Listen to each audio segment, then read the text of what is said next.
اللهم رب شهر رمضان الذي أنزلت فيه القرآن وافترضت على عبادك فيه الصيام. اعوذ باللہ من الشیطان الرجیم، بسم اللہ الرحمن الرحیم، الحمد للہ والصلاۃ والسلام علی اہلہا، اما بعد فقد قال سبحانہ وتعالی فی القرآن المبین والفرقان الحکیم، بسم اللہ الرحمن الرحیم، والعصر ان الانسان لفی خسر الا الذین آمنوا وعملوا الصالحات وتواصوا بالحق وتواصوا بالصبر۔ اللہم صل علی محمد وآل محمد۔ قرآن مجید کی مختصر ترین سورہ کہ جو مکہ میں نازل ہوئی، اور بسم اللہ کے علاوہ اس میں 3 آیات ہیں۔ قرآن مجید کی مختصر ترین سورہ شمار ہوتی ہیں، لیکن اس کے باوجود اپنے اندر پوری زندگی کے گزارنے کا سلیقہ سکھلاتی ہوئی نظر آتی ہے۔ زندگی کس طرح سے گزارنی ہے، کامیابی انسان کو کیسے حاصل ہوگی، وہ اس سورے میں بیان کیا گیا ہے۔ حدیث میں آیا ہے کہ جو شخص اس سورے کو پڑھے گا اور اس کی تلاوت کرے گا، اس کا خاتمہ صبر پر ہوگا اور روز محشر وہ اصحاب حق میں شمار ہوگا۔ امام جعفر صادق علیہ الصلوۃ والسلام فرماتے ہیں، جو شخص نوافل میں سورہ والعصر کو پڑھے، قیامت کے دن اس کا چہرہ نورانی ہوگا اور وہ ہنستا ہوا ٹھنڈی آنکھوں کے ساتھ جنت میں داخل ہوگا۔ ایک اور حدیث میں اللہ کے رسول سے مروی ہے کہ جو اس سورے کو پڑھے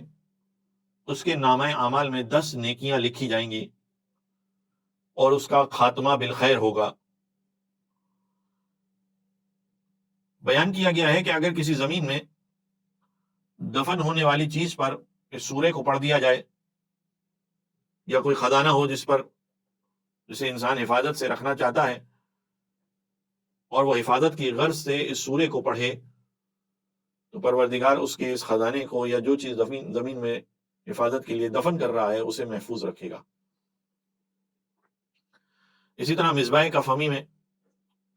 ذکر کیا گیا ہے کہ وہ شخص کے جو صاحب بخار ہو، بیمار ہو، اس پر اگر اس سورے کو پڑھا جائے تو اسے آرام آئے گا۔ اسی طرح اگر نماز عشاء کے بعد لکھ کر اپنے پاس رکھے اور حاکم کے پاس جائے تو امان میں ہوگا، یعنی کسی ایسے شخص کے پاس جانا چاہتا ہے کہ جو اسے نقصان پہنچا سکتا ہے، تو نماز عشاء کے بعد اس سورے کو لکھ کر اپنے پاس رکھے اور پھر اس شخص سے ملاقات کے لیے اگر جائے گا تو امان میں رہے گا۔ اس سورے کا آغاز ہی قسم سے ہو رہا ہے، والعصر، یعنی عصر کے وقت کی قسم۔ اب عصر سے کیا مراد ہے؟ یعنی جو نماز عصر کا وقت ہوتا ہے وہ مراد ہے یا کوئی اور معنی مراد ہے؟ اس سلسلے میں مفسرین نے مختلف معنی بیان کیے ہیں۔ بعض نے عصر سے مراد زمانے کو لیا ہے، یعنی زمانے کی قسم، اور بعض نے اس سے مراد وہ مخصوص وقت لیا ہے کہ جسے دن کا اختتام کہا جاتا ہے، یعنی جب دن اپنے اختتامی مراحل کی طرف آ رہا ہوتا ہے تو عصر کا جو وقت ہوتا ہے اس سے مراد وہ وقت لیا گیا ہے۔ تو بیان یہ ہو رہا ہے کہ قسم ہے زمانے کی یا عصر کے وقت کی۔ ان الانسان لفی خسر، انسان خسارے میں ہے، یقیناً نقصان میں ہے۔ اگر یہاں آیت کو روک دیا جائے تو یہ ساری انسانیت کو خسارے میں اور نقصان میں ذکر کر رہا ہے، لیکن اگلی آیت میں الا الذین آمنوا، اللہ کا جو لفظ آیا ہے وہ ان افراد کو خسارے سے باہر لا رہا ہے جو بعد والے فکروں پر عمل کرنے والے ہیں، بعد والے حصے پر عمل کرنے والے ہیں۔ الا الذین آمنوا، ہر انسان خسارے میں ہے مگر یہ کہ الذین آمنوا، وہ لوگ کہ جو ایمان لائے، وعملوا الصالحات، اور نیک کاموں کو انجام دیا جنہوں نے، وتواصوا بالحق، ایک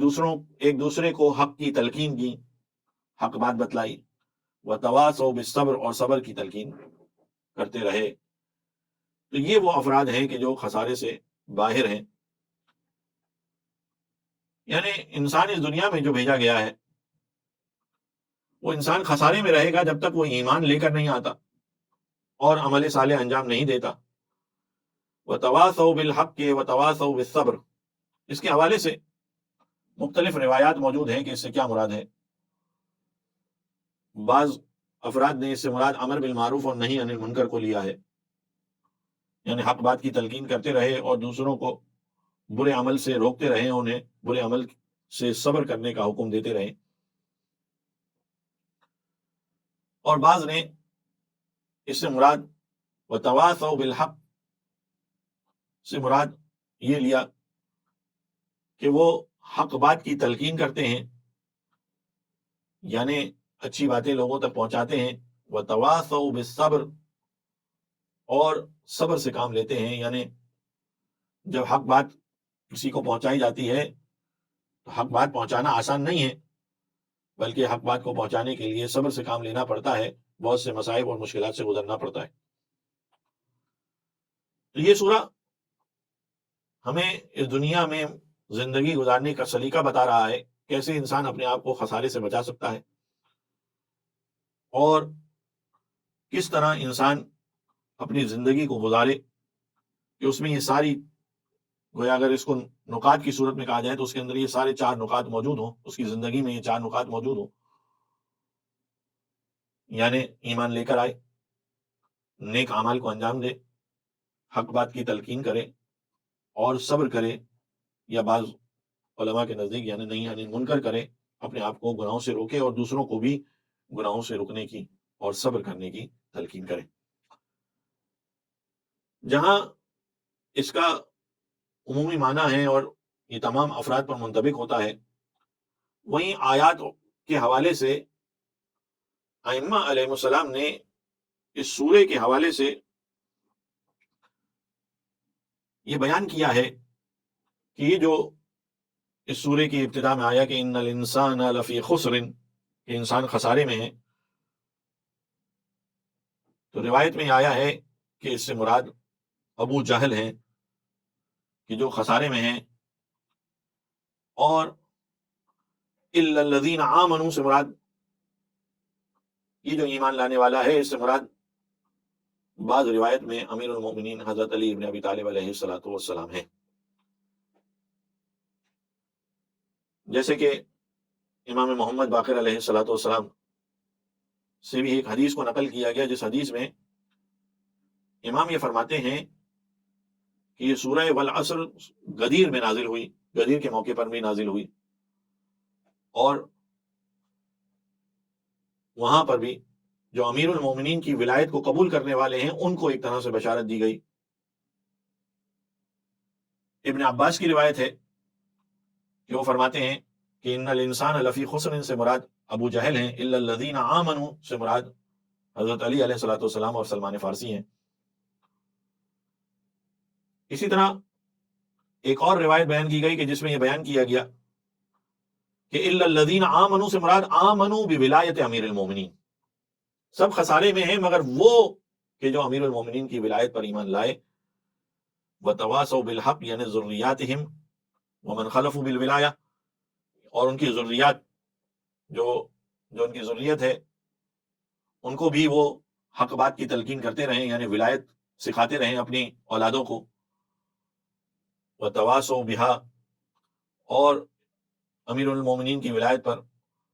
اگر انسان کو کوئی پریشانیاں اور مصائب آتے بھی ہیں تو اپنی اولاد سے کہیں کہ وہ صبر کرتے رہیں لیکن ولایت کا دامن نہ چھوڑیں۔ تو یہ مختلف روایات میں اس حوالے سے ذکر موجود ہے۔ اسی طرح ایک روایت میں یہ بھی آیا ہے کہ تواصوا بالحق یعنی قرآن کی وصیت کرتے رہیں، قرآن کے بارے میں بیان کرتے رہیں۔ تو الگ الگ روایات ہیں اس حوالے سے، لیکن اگر کلی طور پر معنی دیکھا جائے تو بہت واضح ہے یعنی ہر حق بات کی تلقین کرتے رہیں، اور وتواصوا بالصبر، اور صبر کی تلقین کرتے رہیں، اپنے آپ کو گناہوں اور برائیوں سے روکتے رہیں۔ پروردگار سے دعا ہے کہ پروردگار ہمیں ان لوگوں میں سے شمار کرے کہ جو خسارے میں نہیں ہیں، جو خسارے سے دور ہیں، جو ایمان لانے والے ہیں، عمل صالح کو انجام دینے والے ہیں، اور حق بات کی تلقین اور صبر کی تلقین کرنے والے ہیں۔ ہمیں پروردگار ان لوگوں میں سے شمار کرے۔ وصلی اللہ علی محمد وآلہ الطیبین اللهم الطاہرین۔ رب شهر رمضان الذي أنزلت فيه القرآن وافترضت على عبادك فيه الصيام